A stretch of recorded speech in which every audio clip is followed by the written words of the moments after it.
welcome once again to M5's English language learning programme, Let's Speak English. I'm Gav Duncan and I'm here on your TV screen to help you learn English. Now, are you sitting comfortably? Yes? Good. And are you ready for today's lesson? Yes? Good. Okay, well let's learn English together. And welcome back, people. Welcome back to the studio where all the magic happens.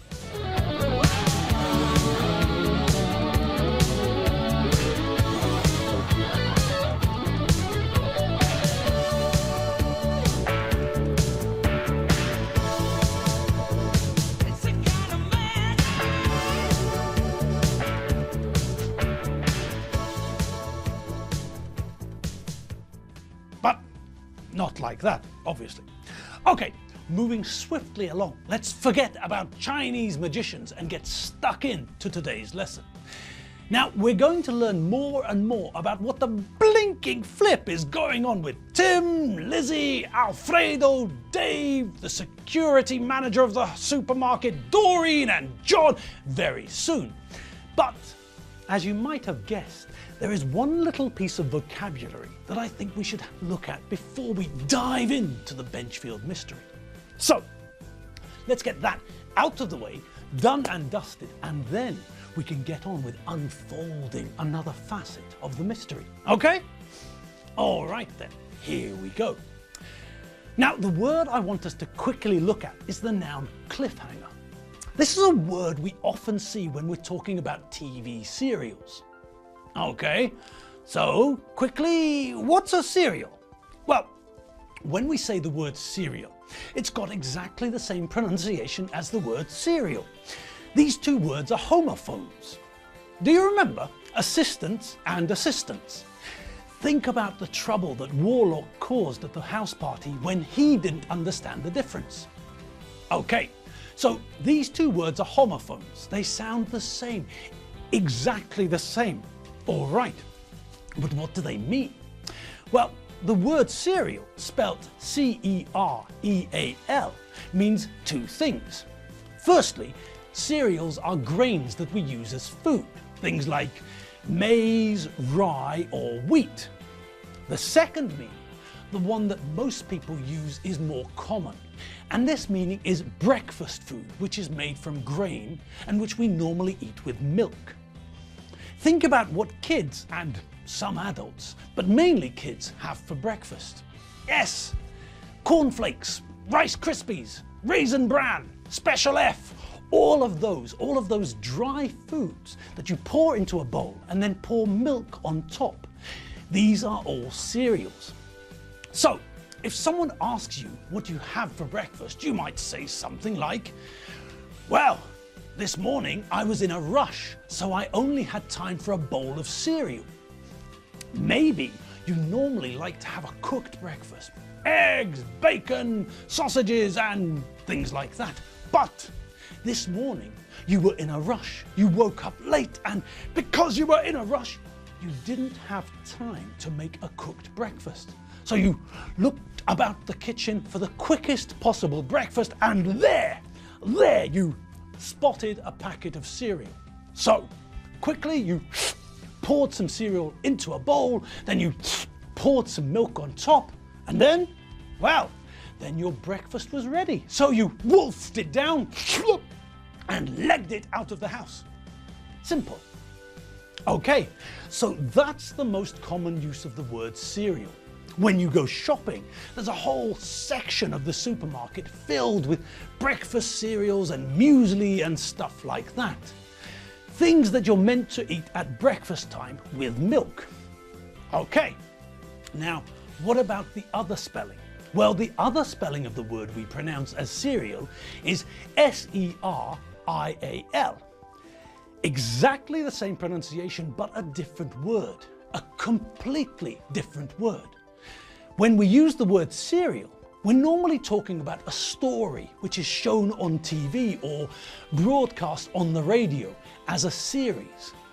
One episode is shown or broadcast at the same time every day or every week or something. Think about this TV show. It's a serial. It's on every day at more or less the same time every day. It's sort of a serial. Now, this program isn't really the same as a serial because serials are normally stories, not educational programs, but it's sort of a serial. Also, think about the word series. It's obviously connected. A series is a number of things which are connected. We could be talking about a series of events or a series of things which were made in a factory. Everything you buy normally has a serial number, something which we can use to identify when the thing was made, when it was manufactured, where it was manufactured or made, things like that. Often, if you have a problem with your, I don't know, say your printer. When I have problems with something connected to my computer, it's normally a printer problem. Now, when my printer stops working, I have to go onto the internet to find out what to do. And normally I have to try and identify the problem. And this means that I have to identify the printer, which means that I have to find the serial number. Of course, the people at the factory had a lot of fun when they attached the serial number. They normally put it on a sticker underneath the printer at the back, upside down. Thanks guys, that's a really good place to put the serial number. If I want to find the number, I have to move the printer, turn it upside down, and yes, when I turn it upside down, half of the printer falls onto the floor. Every time. Yes, it's like that other classic, the USB port on a computer. On every computer I've ever owned, the manufacturer always decided to put the USB port in a really stupid place. If you want to connect something or disconnect something, you have to try and find a hole at the back of your computer in the dark in a very small place. Thanks, computer guys. You guys are really helpful. Not. Okay, now back to where we started. A cliffhanger. Now this comes from old TV series. A TV series, as we now know, is something, a TV program which is shown at the same time every day or every week, and together the whole thing is one story. Think about American TV series, Dallas or Charlie's Angels or the $6 Million Man or anything really. Starsky and Hutch was a series. It was the story of two policemen, but shown over a long period. It was broadcast every week for years. It was a TV series. Now, when people started showing these programs on TV, they wanted to make sure that everyone tuned in to the next program. They wanted the audience to watch every episode. They needed a way to make sure that everyone would want to watch the next episode. So, they used a very simple trick. They finished the episode with a cliffhanger. Now, what's a cliff?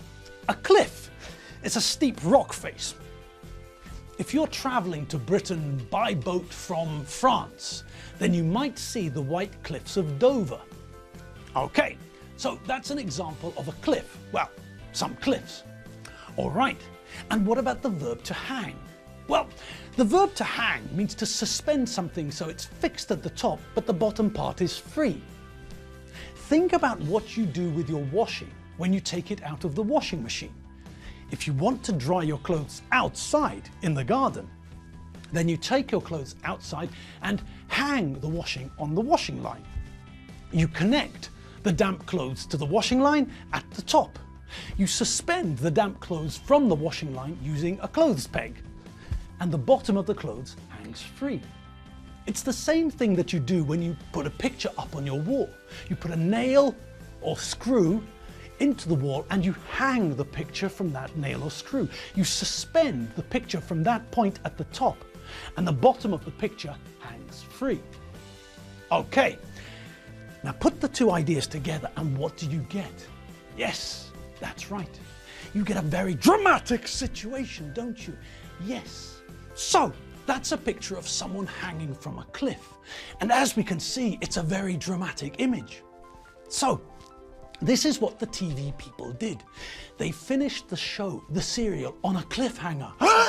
A very dramatic scene which made people pay attention. And then the program stopped. And if you want to find out what happens to the hero, then you have to watch the next episode in the serial. This is how the TV people make sure that everyone will watch the next episode. They use cliffhangers. And let's not forget that cliffhangers don't have to be someone dangling from a cliff. They can be lots of things. Anything dramatic can be used as a cliffhanger. It's just a tactic to make sure that you watch the next episode of whatever soap opera or serial it is. When a TV show ends with a dramatic scene and sometimes the words "to be continued," then that's a cliffhanger ending. An ending which is designed to ensure that you watch the next episode. So, that's a cliffhanger, or as we sometimes say, a cliffhanger ending. Okay, and we've seen a few of those recently, haven't we? Yes, in the past few weeks, we've seen a few cliffhangers here on the show. Yes, there have been a few scenes recently when we've ended the show on a cliffhanger. Also, there was another cliffhanger the other day when we looked at some of the things that Tim said to Lizzie, some of the names he called her. He called her a do-gooder and a grass, and he said that she was meddling in other people's business. He said that she was sticking her oar in. Now, we looked at most of the things that he said, but we didn't look at grass, did we? Now, I'm sure that you all know what grass is, don't you? Yes, it's that green stuff you can find on football pitches. Okay, so that's grass, the green plant you can find in your garden, the stuff you cut with your lawnmower. Okay, but in that case, why on earth is Tim saying that Lizzie is a green plant? Now, this is a different meaning of the word grass. This is an informal, maybe even a slang idea. When I was at school, we used this verb instead of the verb to inform on. They mean the same thing though.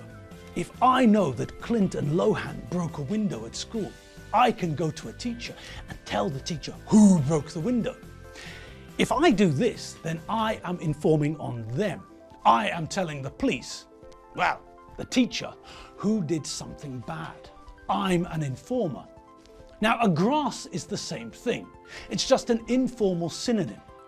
At school, nobody ever used the word informer, but if Clint and Lo think that I told the teacher that they broke the window, then they will call me a grass. So, when Tim called Lizzie a grass, he was saying that she was an informer. She tells the police things. She reports to the police like 60% of East Germans used to report to the Stasi. A grass is an informer, a mole, a stool pigeon, a narc. A grass is someone from inside an organization, maybe a gang member who decides to tell the police everything. After that, a grass isn't very popular. Not with their old gang mates, at least. So, that gives us some more information about what's going on. Tim said that Lizzie was sticking her oar in and poking her nose in, but the fact that he called her a grass is very important. And tomorrow, we're going to find out exactly why it's so important. Yes! Unfortunately, we're out of time, and it's time for us to go our separate ways. But don't worry, don't fret, and especially don't try to clean anything with your eyebrows. Madame What's-Her-Name was right. There's no use in crying over spilt milk, and there's no point in crying about the end of the lesson. All right, so it's time for you all to do your thing with the dog, the cat, and the Esperanto-speaking parrot. And it's time for me to go home and have a coffee. And then, tomorrow, we'll finally see if we can get to the bottom of this mystery.